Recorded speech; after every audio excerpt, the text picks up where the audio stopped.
እንግሊዝኛን በትክክል ለመናገር በምናደርገው ጥረት ውስጥ ከካንሰነንት ድምጾች ይልቅ ቫውል ድምጾችን ለመማርና ለመጠቀም በጣም ውስብስብ እንደሆነ ገምታችሁ ታውቃላችሁ?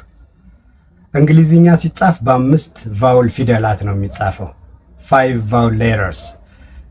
ስንናገረው ግን በ20 ቫውል ሳውንድስ ነው ሪፕሬዘንት የሚደረገው። ስለዚህ 5 ፊደላት በ20 ድምጾች ሲወከሉ መወሳሰቡ የማይቀር ነው የሚሆነው። ብዙ ጊዜ ኢትዮጵያውያን በተለይ ደግሞ አማርኛ ተናጋሪዎች የቫውል ሌንግዝ እና ቫውል ኮምቢኔሽን ሴንስ አናደርግም። ምን ማለት ነው? ረዥምና አጭር የሚባል ቫውል የለም እኛ በምንናገረው በአማርኛ ቋንቋ ውስጥ።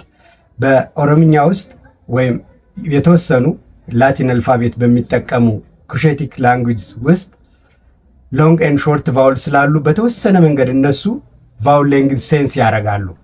ቫውል ኮምቢኔሽን ግን እነሱም ቢሆን ሴንስ አያደርጉም። ምን ማለት ነው? ለምሳሌ ፒክ ፒክ፣ ፒክ ፒክ፣ ፑል ፑል፣ ፑል ፑል፣ ካት ካት፣ ካር ካር።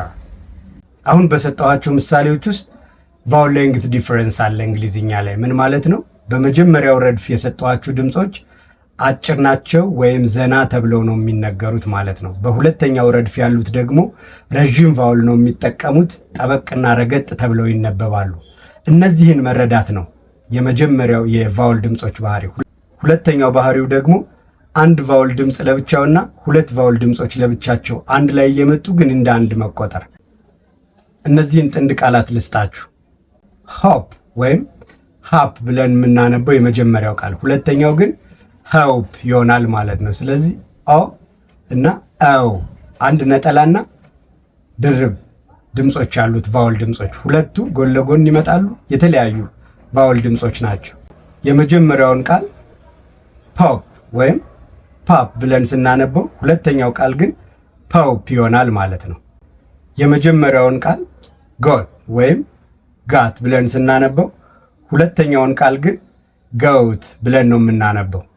እንግሊዝኛ እንደዚህ አይነት የረዥምና የአጭር የነጠላና የጥምር ቫውል ሳውንድስ ጥምረት ስለሚከተል ቫውሉን ለመናገር የተወሰነ ይወሳሰብብናል። እነዚህን ነገሮች ለይተን እስክንማር ድረስ ማለት ነው።